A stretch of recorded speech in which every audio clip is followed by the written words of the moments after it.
इस न्यूज के प्रायोजक है फॉर्च्यून TMT, संपूर्ण सुरक्षा एवं विश्वास की नींव। चाचा जी, ये घर किस सरिये से बना है जो टूटता ही नहीं? ये घर फॉर्च्यून TMT से बना है, जो सीमेंट पर अपनी पकड़ मजबूत बनाता है, इस पर कभी जंग नहीं लगता और ये आग और भूकंप से हमारी रक्षा करता है। Fortune TMT, flexible inside, strong outside. केंद्र की नरेंद्र मोदी सरकार के दूसरे कार्यकाल का आखिरी पूर्ण बजट आज पेश किया। वित्त मंत्री निर्मला सीतारमण पर पूरे देश की नजरें टिकी थी। क्या इस बजट में आम आदमी को टैक्स में राहत मिली या फिर सरकार अर्थव्यवस्था को लेकर कोई कड़े फैसले नहीं ले सकी? सरकार के बजट को आसान भाषा में समझाने के लिए हमारे साथ कांग्रेस प्रवक्ता और टैक्स एक्सपर्ट सुरेंद्र वर्मा जुड़े हैं। आइए जानते हैं क्या बड़े परिवर्तन किए गए हैं सरकार के द्वारा और क्या क्या कमी विपक्ष को इस बजट में दिखाई दे रही है।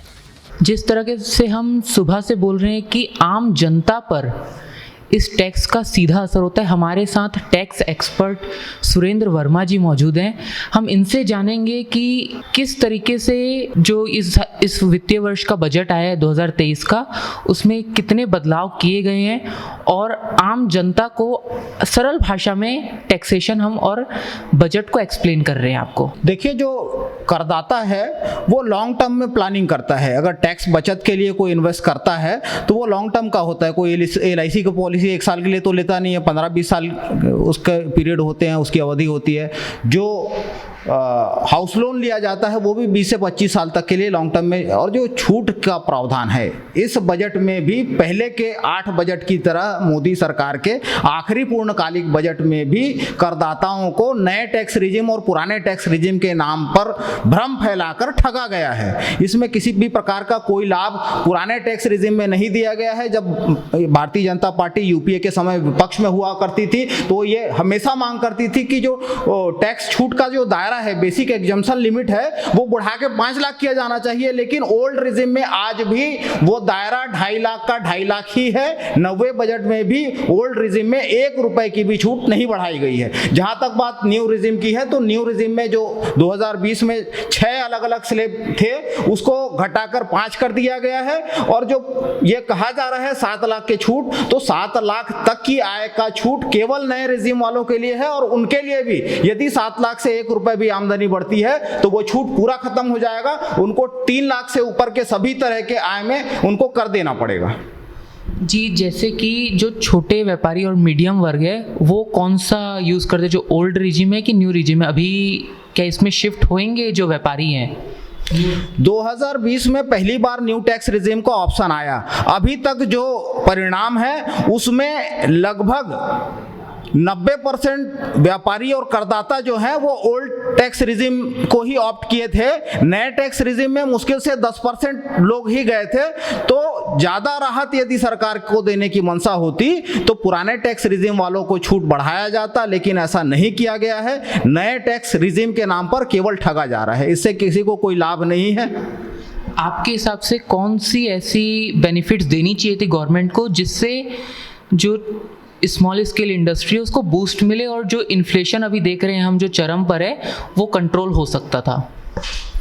बड़े करदाताओं पर मोदी सरकार शुरू से ही रियायत बरत रही है। जो कारपोरेट टैक्स हैं वो अधिकतम 22% और 17% है, लेकिन इंडिविजुअल करदाता हैं और पार्टनरशिप फर्म हैं उनके लिए अधिकतम कर की सीमा 30% है। तो हमारा जो संविधान है वो लोकतांत्रिक समाजवाद की बात कहता है। जो बड़े पूंजीपति हैं उन पर टैक्स का भार ज्यादा होना चाहिए, लेकिन मोदी राज में हो रहा है उल्टा। उन पर 22% और 17% का टैक्स स्लैब, लेकिन इंडिविजुअल के लिए और फर्मों के लिए 30% का भारी भरकम टैक्स स्लैब। उनको कोई राहत न पहले दी गई थी ना अभी मिला है। और जिस प्रकार से MSME की ये बात तो करते हैं, लेकिन आंकड़ों में ये स्पष्ट है कि पिछले 8 साल 9 साल से मोदी राज में 90% MSME 1 साल से कम तक की अवधि पर ही बंद हो जा रहे हैं। उनका सरवाइव कर पाना 1 साल तक भी मुश्किल हो रहा है। जो ये न्यू टैक्स स्लैब है कि 3 लाख तक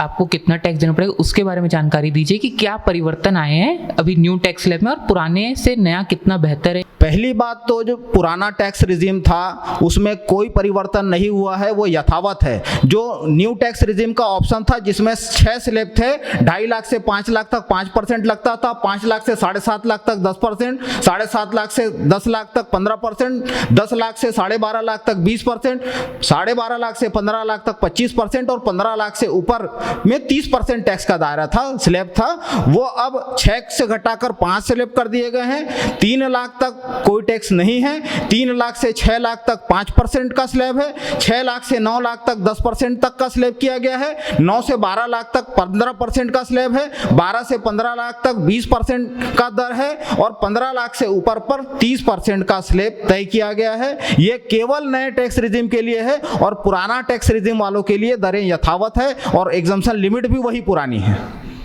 इस बजट 2023 में आपका क्या कंक्लूडिव स्टेटमेंट होगा कि कितना फ़ायदा मिलेगा या नहीं मिलेगा या क्या करना चाहिए था?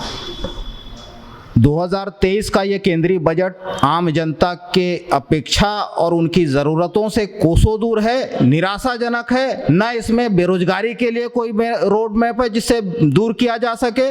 केवल स्किल डेवलपमेंट और डिजिटल ट्रेनिंग से रोजगार पैदा नहीं होंगे। हमारे अर्थव्यवस्था में 95% रोजगार असंगठित क्षेत्र से जन्म लेते हैं, असंगठित क्षेत्र में मिलते हैं। कृषि, रियल एस्टेट, कपड़ा जैसे उद्योग व्यापार के लिए कोई प्रयास नहीं किया गया है। 100 दिन में महंगाई कम करने का वादा 2014 के घोषणा पत्र में थे। आज महंगाई ऐतिहासिक रूप से शिखर पर है, उसको नियंत्रित करने कोई भी प्रयास नहीं किए गए हैं। लगातार देखिए, बजट तो हर साल आता है और 1 साल के लिए बनाया जाता है। अमृत काल के नाम पर 100 साल का सपना दिखा के ये झांसेबाजी की गई है। न किसानों को एमएसपी की गारंटी, न स्वामीनाथन कमेटी के अनुसार C2 फार्मूले पर 50% का लाभ। लगातार किसानों को ठगा जा रहा है। किसानों को केवल डिजिटल ट्रेनिंग देने से उनका भला नहीं होने वाला। किसानों का अधिकार एमएसपी की कानूनी गारंटी थी जिस पर कोई बात नहीं की गई है। किसानों की आय दुगनी करने का वादा 2022 तक था, किए उल्टा, लागत 4 गुना हो गई। लगातार मोदी सरकार केवल और केवल जुमलेबाजी कर रही है। अमृत काल के नाम पर जुमले और झांसों की बारिश इस बजट में भी देखने को मिला। ये थे सुरेंद्र वर्मा, टैक्स लॉयर और कांग्रेस के प्रवक्ता। मैं यश शर्मा, कैमरा पर्सन जितेंद्र साहू के साथ, रायपुर। जीके होंडा, एक ही छत के नीचे होंडा की सारी रेंज की गाड़ियां उपलब्ध। पुरानी गाड़ी एक्सचेंज कर आज ही ले जाएं अपनी मनपसंद गाड़ी। आपकी खुशियों का पता, GK Honda, Telibandha road, Minocha petrol pump के पास, रायपुर। छत्तीसगढ़ की हर खबर सबसे पहले आपके फोन पर। सब्सक्राइब कर बेल आइकन दबाएं। 9 सालों से आपकी पसंदीदा मीडिया अब YouTube पर भी। सिंधु यूथ छत्तीसगढ़ का अपना न्यूज